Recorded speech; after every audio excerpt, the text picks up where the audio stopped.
Sara Diskaya, the other half of the most notorious pair in the ongoing flood control problem, was a no-show, but her excuse in the letter she sent did not fly with the Blue Ribbon panel for not being truthful and forthright.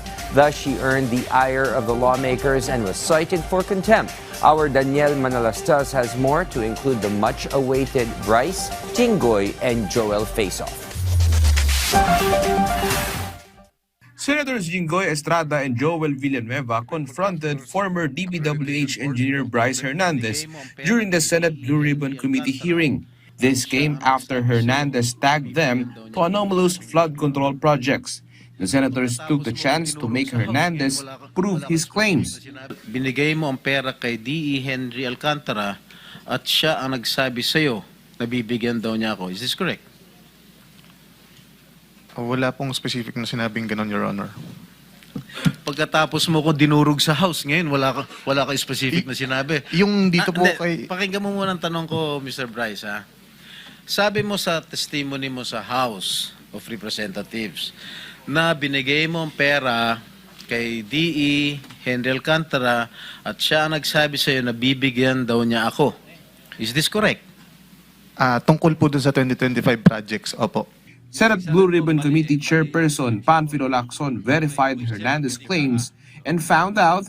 Sinasabi mo, nagbaba si Senator Estrada ng 355. Yes po, Si Your Senator Honor. Villanueva nagbaba ng 600 million. Hindi po We siya checked with the 2025. GAA. No?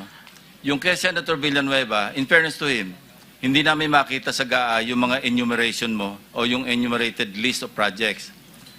As para Senator Jinggoy, nakita namin talaga yung 7 items. Yung 600 mo, mali mali yung description mo. At wala kami makita. Meron talagang 600 million as described, as enumerated under the unprogrammed fund. I just want to make it clear. But we will have to deal with this in the next hearing. Ito yung kiniklaim nyo na in-insert ni Senator Joel sa Bulacan. Opo, And Your Honor. Villanueva meanwhile showed how a conversation could be manipulated, and he has a there to Hernandez. Pwede ho ba ibigay natin kay Bryce ngayon, Mr. Chairman?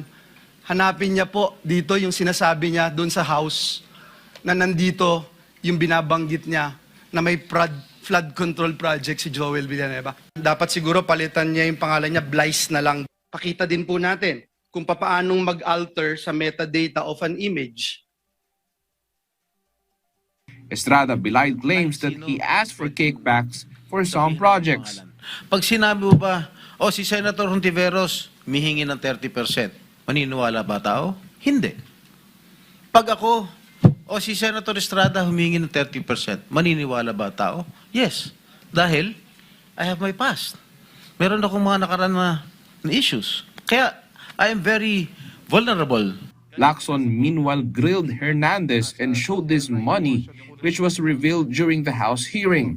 Kanino yung nasa foreground, yung mas malapit dito? Para kanino yun? Yan po kasing papel po nasa lower right portion yung po ng green. picture.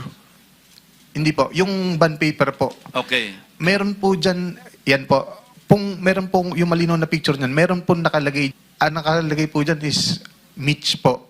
Kung hindi po na maling pagkakatanda ko, ang sabi po dyan ni boss, para po kay Mitch Kahayon po yata yun po. Mas nakakagalit pag nagsisinungaling ka ng harap-harapan. Your Honor, sinasabi ko po lahat ng nalalaman ko. You know, wag mo kami lulukoyin kasi Hindi po. kalahati ng karir ko, nag-iimbestiga ako Nag-i-intelligence work ako Wag mo ko lulukohin. Controversial contractor Sara Diskaya was unable to attend the hearing, but senators aren't buying her husband Curly Diskaya's explanation of her absence. That's why Curly was later on cited in contempt. Sinungaling itong si Mr. Diskaya na meron daw karamdaman yung kanyang asawa.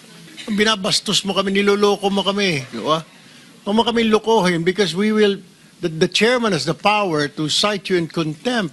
I mean, do not do that. Iba yung sinasabi mo, medical condition. Kung may medical condition, sige nga, bigyan mo nga kami ng medical certificate.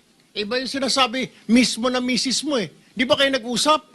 Sana nag-usap muna kayong dalawa. Ano bang palusot ang gagawin natin, sweetheart or darling? This hearing is of national interest. Huwag nang lulukuhin itong hearing na ito. Daniel Manalastas from the National TV for a new and better Philippines.